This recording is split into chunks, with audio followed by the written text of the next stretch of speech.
Imagine-se numa festa onde todos os convidados querem evitar tocar uns aos outros. No mundo molecular, os elétrons se comportam de uma maneira similar.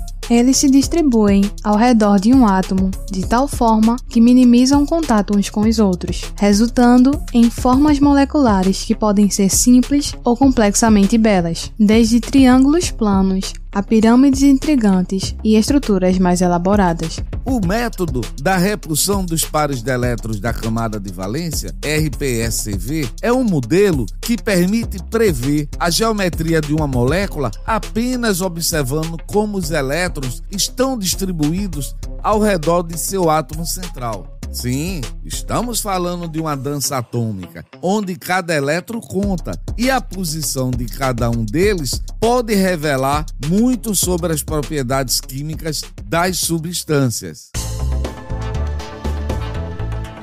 Olá, sou o professor Edson Souza, da Universidade Católica de Pernambuco e do Instituto Federal de Pernambuco. Sejam bem-vindos e bem-vindas ao Papo de Química, o seu podcast do ensino de Química, onde cada átomo tem uma história e cada elétron um segredo a revelar. Hoje vamos nos aprofundar em um dos tópicos mais eletrizantes e fundamentais da química teórica, o método da repulsão dos pares de elétrons da camada de valência, a chave mestra para desvendar os segredos das estruturas moleculares. Prepare-se para uma viagem onde a física encontra a química em uma dança espetacular de forças e formas. Let's go! Yeah! Oi pessoal, sou a professora Priscila Morim e é muito bom receber você aqui. Se liga que na descrição do episódio tem um link para você baixar um arquivo com o conteúdo desse episódio. Então, escute o episódio com o material ao seu lado. Lembrando também de mandar esse episódio para um amigo ou para uma amiga e vamos assim aumentar nossa podosfera.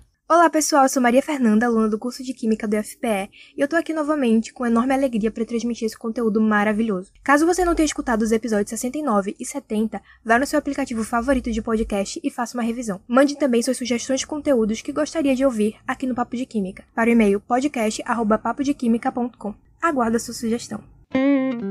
Pessoal, o método RPSV, repulsão dos pares de elétrons da camada de valência, é uma ferramenta fundamental na química para prever a geometria molecular de uma molécula com base na disposição dos átomos e dos pares de elétrons ao redor de um átomo central. Galera, a teoria da repulsão dos pares de elétrons da camada de valência parte do princípio que os pares de elétrons ao redor do átomo central se repelem mutuamente e tentam se afastar o máximo possível para minimizar a repulsão e alcançar uma configuração mais estável. É mesmo, é?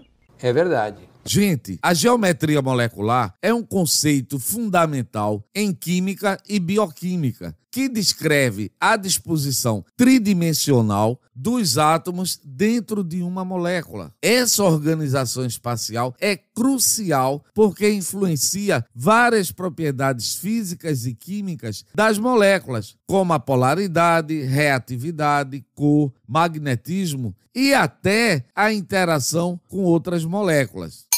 A geometria de uma molécula é determinada principalmente pelo número estérico, isto é, o total de pares de elétrons, ligantes ou não ligantes, que circundam o átomo central de uma molécula.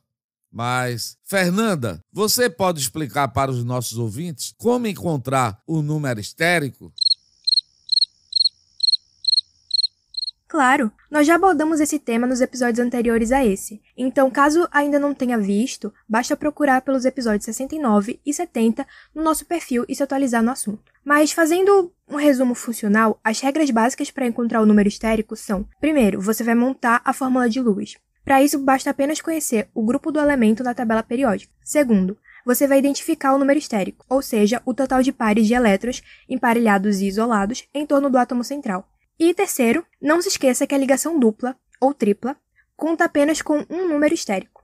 Galera, com o número estérico em mãos, agora nós podemos diferenciar o arranjo eletrônico da geometria molecular. Vale a pena lembrar que o arranjo eletrônico considera apenas os pares de elétrons que se encontram distribuídos ao redor do átomo central. E a geometria molecular irá considerar apenas os átomos distribuídos ao redor do átomo central. Inclusive, o arranjo eletrônico eletrônico e a geometria molecular podem serem iguais ou não. O arranjo eletrônico será igual à geometria molecular quando não existem pares de elétrons isolados em torno do átomo central. Ah, agora eu entendi! Agora eu saquei! Agora todas as peças se encaixaram! Gente, agora nós vamos ver as geometrias moleculares em função do número estérico. Vamos ao primeiro caso. Número estérico 2. Isso quer dizer que existem 2 pares de elétrons em torno do átomo central. Então, o arranjo eletrônico será linear com um ângulo de 180 graus entre esses pares de elétrons. E a geometria molecular também é linear. Próximo caso, pessoal, número estérico 3. Ou seja, existem 3 pares de elétrons em torno do átomo central. O arranjo eletrônico é trigonal plana, com um ângulo de 120 graus entre os 3 pares de elétrons. E a geometria molecular, como é que fica? Aí preste atenção. Quando não existe par de elétrons isolados em torno do átomo central, o arranjo eletrônico e a geometria serão sempre iguais, ou seja, a geometria também é trigonal plana. E se existir um par de elétrons isolado em torno do átomo central, a geometria é angular, ok? Você entendeu, velho? É claro. Número estérico 4. Quer dizer que existem 4 pares de elétrons em torno do átomo central. O arranjo eletrônico tetraédrico, com ângulos de aproximadamente 109,5 graus. A geometria molecular tetraédrico. Não existe pares de elétrons isolados em torno do átomo central. A piramidal, onde existe um par de elétrons isolados em torno do átomo central, e a angular, onde existem 2 pares de elétrons isolados em torno do átomo central. I got it. O número estérico 5 tem 5 pares de elétrons em torno do seu átomo central. Ele possui arranjo eletrônico, que tem a divisão bipirâmide trigonal, que é quando não existe pares de elétrons isolados em torno do átomo central, e ele também tem a geometria molecular, que é quando a gente tem a divisão bipirâmide trigonal também, mas a gente também tem 3 outras divisões, que é a gangorra, que existe apenas um par de elétron isolado, a forma T, que existe 2 pares de elétron isolado, e a fórmula linear, que existe 3 pares de elétrons isolados. Gente, e o último caso é quando o número estérico é igual a 6. Quer dizer, existem 6 pares de elétrons em torno do átomo central. O arranjo eletrônico é octaédrico, com ângulos de 90 graus entre os pares de elétrons. E a geometria molecular, nós vamos ter 3 situações. Primeiro caso, octaédrica, quando não tem par de elétrons isolados. É igual ao arranjo eletrônico. Segundo caso, bipirâmide tetragonal ou bipirâmide de base quadrada. Existe um par de elétrons isolados em torno do átomo central. E a última situação é o que nós chamamos quadrado planar, quando existem 2 pares de elétrons isolados em torno do átomo central. Ok, pessoal? Você entendeu, velho? Certamente que sim. Bem, pessoal, vamos ver agora alguns exemplos. Vamos ver aplicações disso que nós falamos. Priscila, qual o arranjo eletrônico e a geometria molecular da amônia NH3? Pessoal, vamos montar a fórmula de Lewis da amônia NH3, identificar o número estérico e, em seguida, o arranjo eletrônico e a sua geometria molecular. Bom, o nitrogênio é do grupo 15, possui 5 elétrons na camada de valência. O hidrogênio, ele possui o número atômico 1 e apenas 1 elétron na camada de valência. Então, o total de elétrons na camada de valência é igual a 8, sendo 5 do nitrogênio e 3 elétrons dos 3 átomos de hidrogênio. Em seguida, colocamos um par de elétrons entre o átomo central, que é o nitrogênio, e cada um dos 3 átomos de hidrogênio. Lembrando que o átomo de hidrogênio se estabiliza com 2 elétrons, semelhante ao gás nobre hélio. Do total de 8 elétrons da camada de valência, já distribuímos 6. Os 2 elétrons que estão sobrando devem ser colocados aos pares em torno do átomo central, que é o nitrogênio. Então, podemos verificar que existem em torno do nitrogênio 4 pares de elétrons, sendo 3 pares compartilhados com os átomos de hidrogênio e 1 par de elétrons isolados. Está conseguindo entender? Yes! O segundo passo é identificar o número estérico, que é igual a 4, porque são 4 pares de elétrons em torno do átomo central, que é o nitrogênio. Então, Para a amônia, temos o número estérico 4, e assim o seu arranjo eletrônico é tetraédrico. Mas, como temos um par de elétrons isolado, a geometria molecular é piramidal. Você entendeu, velho? Yes! Mas então, Fernanda, qual o arranjo eletrônico e a geometria molecular da água, H2O? Pessoal, bora montar a fórmula de Lewis através da água. Primeiro vamos identificar o número estérico e em seguida o arranjo eletrônico e a geometria molecular. O primeiro passo vai ser montar a fórmula de Lewis. Então, a gente sabe que o oxigênio tem 6 elétrons na camada de valência, porque ele é do grupo 16, e a gente sabe que o hidrogênio apenas possui um elétron na camada de valência, porque ele só possui o número atômico 1. Então, no total, a gente tem 8 elétrons na camada de valência, porque 6 é do oxigênio e 2 dos 2 átomos de hidrogênio. E, sabendo disso, a gente vai colocar um par de elétron entre o átomo central, que nesse caso é o oxigênio, e cada um dos 2 átomos de hidrogênio. Vale lembrar que o átomo do hidrogênio se estabiliza com 2 elétrons, tá? Então, isso torna ele um pouco semelhante com o gás nobre hélio. No total de 8 elétrons, a gente já distribuiu 4, então devemos colocar os 4 elétrons que estão sobrando como 2 pares de elétrons isolados em torno do oxigênio. E aí a gente vai poder verificar que existem em torno de 4 pares de elétrons, sendo 2 pares compartilhados com os átomos de hidrogênio e 2 pares isolados.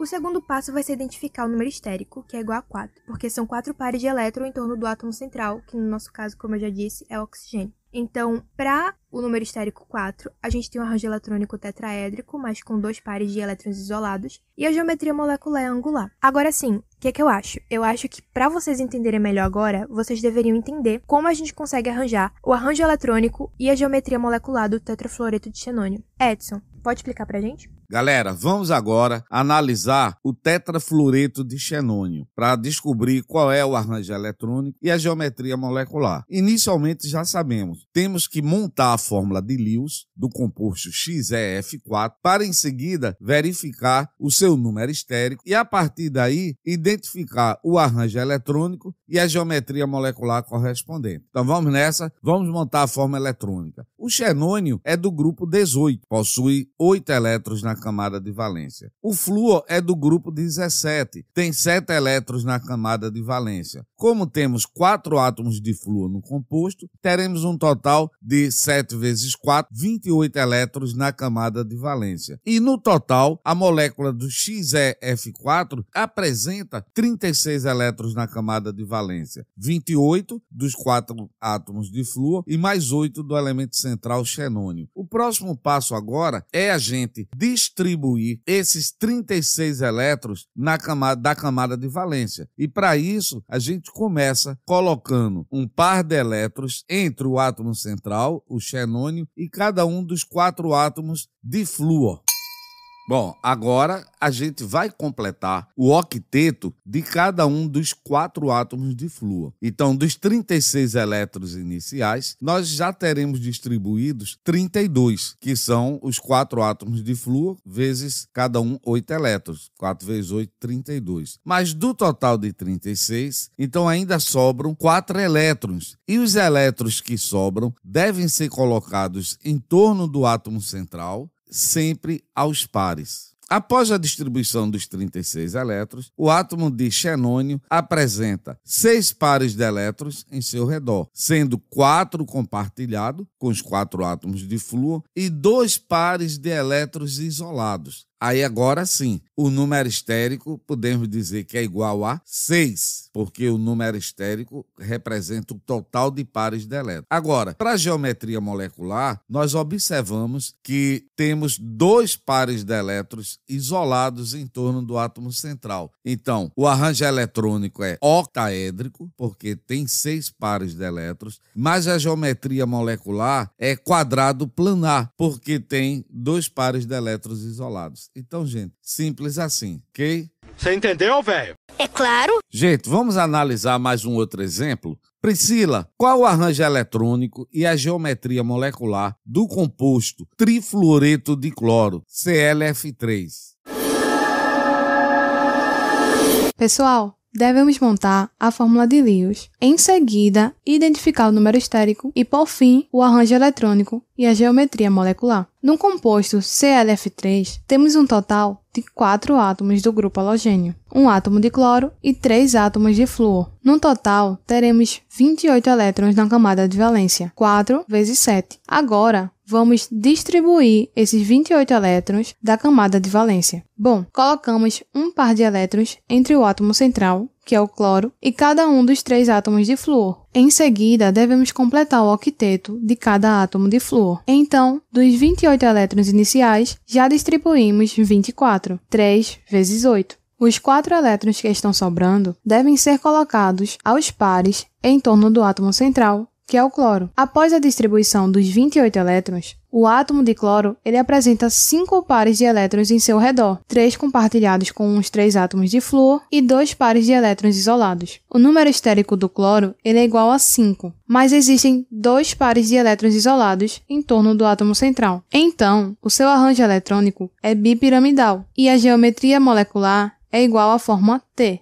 Você entendeu, velho? Yes! Pessoal, na descrição desse episódio vai ter um arquivo disponível com a lista de exercícios sobre esse conteúdo. Não deixe de resolver, porque no próximo episódio a gente vai disponibilizar as respostas.